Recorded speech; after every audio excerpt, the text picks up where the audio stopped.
ایک موقع پر حضرت جنید بغدادی نے اپنے استاد اور پیر و مرشد حضرت ابو جعفر رحمۃ اللہ علیہ سے پوچھا کہ مریدان حلقہ عوام سے الگ تھلگ کیوں ہو جاتے ہیں؟ جواباً ارشاد ہوا کہ اس کی 3 بڑی وجوہات ہیں۔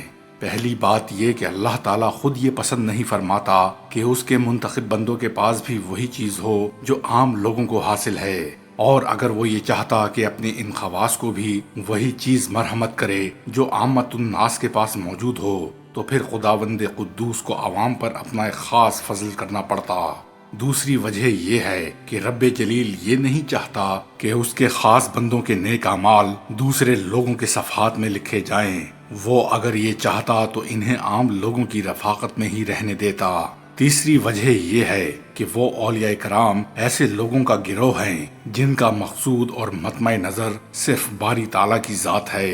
بنا بری ذات اپنے سوا ہر دوسری چیز کو ان سے روک دیتی ہے اور انہیں صرف اپنے لیے ہی مخصوص رکھتی ہے۔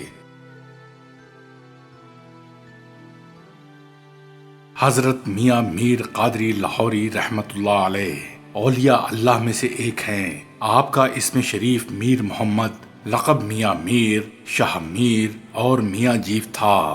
حضرت میاں میر رحمت اللہ علیہ 938 ہجری میں بامقام سیوستان سہون شریف ضلع دادو سندھ میں پیدا ہوئے۔ آپ کا مذکورہ سن ولادت شہزادہ دارا شکوہ نے اپنی تصنیف سکینۃ الاولیاء میں حضرت میاں میر کے بھتیجے کے حوالے سے درج کیا ہے، جبکہ صاحب تحفۃ الاکرام نے سن پیدائش 957 ہجری لکھا ہے۔ حضرت میاں میر رحمت اللہ علیہ کے والد بزرگوار کا نام قاضی سائیں دتا ابن قاضی قلندر فاروقی ہے، جن کا نسب 28ویں پشت میں حضرت عمر فاروق رضی اللہ تعالی عنہ سے جا ملتا ہے۔ آپ کی والدہ محترمہ فاطمہ بنت قاضی قازن تھیں، جو زہد و تقوی اور عبادت گزاری میں اپنے وقت کی رابعہ تھیں۔ حضرت میاں میر صاحب کے 4 بھائی تھے، قاضی بولن، قاضی عثمان، قاضی طاہر اور قاضی محمد، اور بہنیں بی بی جمال اور بی بی باری تھیں۔ حضرت میاں میر رحمت اللہ علیہ 12 برس کے تھے کہ یتیم ہو گئے۔ آپ نے اپنی والدہ گرامی سے علم باطنی حاصل کرنا شروع کیا اور تھوڑے ہی عرصے میں عالم ملکوت کے اسرار و رموز آپ پر منکشف ہونے لگے، اور اس کے نتیجے میں دنیاوی تعلقات سے بے رغبت ہو گئے۔ اپنی والدہ صاحبہ سے اجازت لے کر سیر و سیاحت اور مجاہدہ و ریاضت کے لیے سندھ اور کوہستان کے علاقوں میں گھومتے پھرتے رہے۔ غوث دوران حضرت شیخ خضر سیوستانی المتوفی 994 ہجری ان کی خدمت میں حاضر ہوئے اور بیعت سے مشرف ہوئے۔ کچھ عرصہ مرشد کی صحبت میں رہے اور ان کی توجہ کے زیر اثر ماں سوائے اللہ کو ترک کر دیا۔ حضرت میاں میر رحمت اللہ علیہ اپنے مرشد کی اجازت سے 25 برس کی عمر میں لاہور وارد ہوئے۔ یہاں آ کر مساجد میں قیام فرمایا۔ عہد اکبری کے مشہور عالم ملا سعد اللہ کے حلقہ درس میں شریک ہوئے اور اپنے ہم جماعتوں پر سبقت لے گئے۔ بعد میں مولانا نعمت اللہ اور مفتی عبدالسلام لاہوری سے بھی تعلیم حاصل کی۔ ان دنوں حضرت میاں میر رحمت اللہ علیہ ذکر حق کے لیے مقابر، جنگلوں اور باغوں میں چلے جاتے کہ جہاں لوگوں کا گزر نہ ہوتا۔ لاہور کے ایک ویران مکان میں 15 روز تک جاتے رہے۔ کئی بار آپ کے ہمراہ مرید و معتقد لوگ بھی ہوتے۔ وہ سب الگ الگ ایک ایک درخت کے نیچے یاد خدا میں مشغول ہو جاتے۔ جب نماز کا وقت آتا تو سب باجماعت نماز ادا کرتے۔ رات کے وقت حضرت میاں میر اپنے حجرے کا دروازہ بند کر کے بیدار رہتے، کسی کو اپنے پاس نہ رکھتے، قبلہ رو ہو کر بیٹھتے اور اکثر یہ اشعار پڑھا کرتے: کسے کو غافل از حق یک زبان است، در آن دم کافر صد اما نہان است، کزیں غفلت بجاں پیوستہ بودے، در اسلام بروئے بست بودے۔ آپ کئی برس تک راتوں کو نہیں سوئے۔ میاں محمد مراد مفتی سے روایت ہے کہ چند سال یہ معمول رہا کہ آپ پوری شب صرف ایک سانس لے کر گزار دیتے۔ جب عمر زیادہ برس ہوئی تو 4 مرتبہ سانس لیتے۔ لاہور میں آپ کے زہد و ورع کا چرچا ہوا اور لوگوں کو آپ کے مرتبہ عالی کا علم ہوا تو آپ شہر چھوڑ کر سرہند چلے گئے۔ وہاں بیمار پڑ گئے۔ حاجی نعمت اللہ سرہندی نے دوران علالت آپ کی خدمت کی، انہیں اپنی نظر عنایت سے نوازا اور مرید کیا۔ سرہند شریف میں آپ کا قیام قریباً 1 سال رہا۔ اور یہ عرصہ آپ نے یوں بسر کیا کہ کسی کو خبر نہ ہوئی۔ آپ دوبارہ لاہور تشریف لائے اور محلہ خانی پورہ میں قیام کیا۔ اس جگہ بیٹھ کر آپ نے اپنے مریدوں کو اصلاح فکر اور تہذیب نفس کرا کے اللہ والوں کی ایک ایسی جماعت پیدا کی کہ جن کے روحانی فیض سے پورا خطہ پنجاب منور ہو گیا۔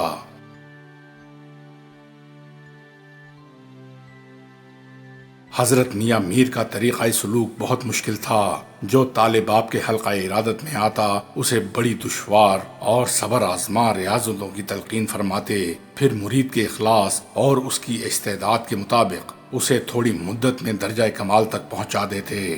حضرت کے اپنے استغراق کا یہ عالم تھا کہ اکثر پوچھا کرتے تھے کہ آج کون سا دن اور مہینہ ہے۔ کوئی ارادت مند اگر اپنی حلال کمائی سے بطور نظر کچھ پیش کرتا تو آپ قبول فرما لیتے اور کھانا پکا کر لوگوں کو کھلاتے۔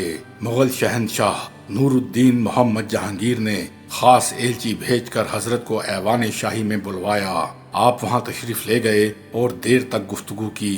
بادشاہ آپ کی روحانیت سے اس قدر متاثر ہوا کہ حضرت سے عرض کیا کہ اب میرے لیے سلطنت کا زر و جواہر اور مال اینٹ اور پتھر سے زیادہ حیثیت نہیں رکھتے۔ اگر آپ توجہ فرمائیں تو میں دنیاوی تعلقات کو قطع کیے دیتا ہوں۔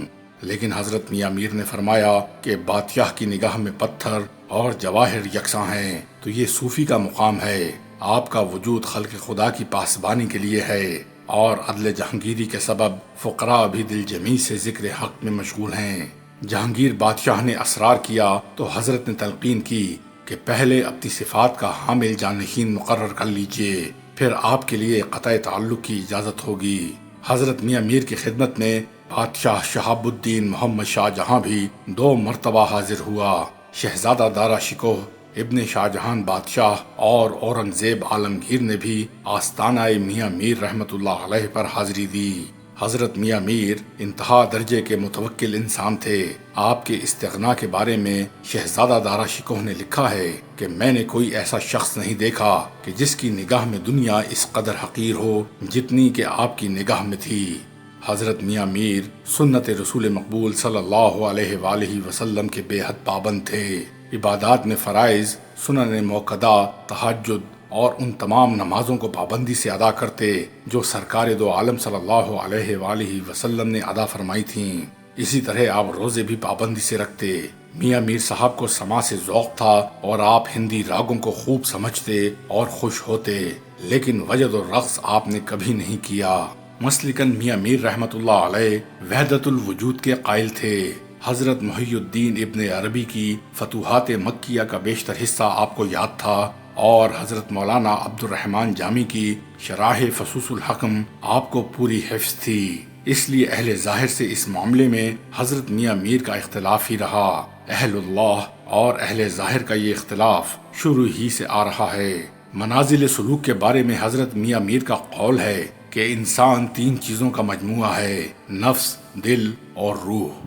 ان میں سے ہر ایک کی اصلاح خاص چیز سے ہوتی ہے۔ چنانچہ نفس کی اصلاح شریعت سے، دل کی طریقت سے اور روح کی حقیقت سے۔ شریعت کا ایک مرتبہ ایسا بھی ہے جو انتہائی بلند ہے اور جس سے مراد توحید ذات الہی اور معرفت شہود الہی ہے۔ یہ منصب اللہ تعالیٰ کے خواصوں یعنی انبیاء اور اولیاء اللہ کو نصیب ہوتا ہے۔ پہلے قدم کو شریعت کہتے ہیں جس پر اہل ظاہر کاربند ہیں اور اسی میں رہتے ہیں۔ دوسرا قدم طریقت ہے جس پر اہل سلوک کاربند ہیں۔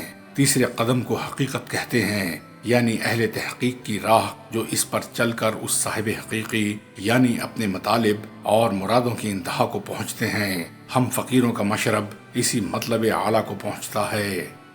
حضرت میاں میر رحمت اللہ علیہ 7 ربیع الاول 1045 ہجری بمطابق 1635 عیسوی کو اللہ کو پیارے ہوئے۔